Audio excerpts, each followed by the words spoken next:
So to fix this problem, just swipe your notification.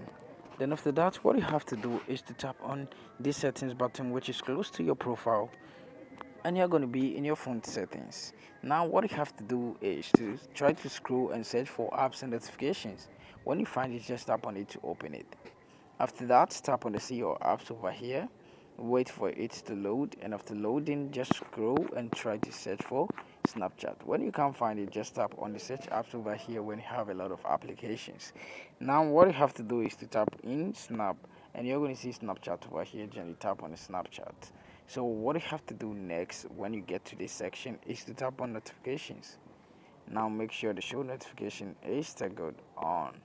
After that, go back and tap on storage and cache, then you tap on the clear cache. Now go back and tap on mobile data and Wi-Fi and make sure the background data is toggled on. Go back and tap on permissions and make sure you allow every permission. Go back and also tap on force stop, then you tap on OK. After doing this, what you have to do is to go to your phone menu again and try to search for Google Play Store.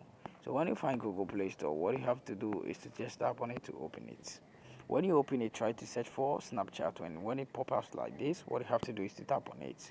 So when you tap on it, what you have to do is to update Snapchat. So tap on this update section over here, and after updating your Snapchat, what you have to do is to restart your device before using it.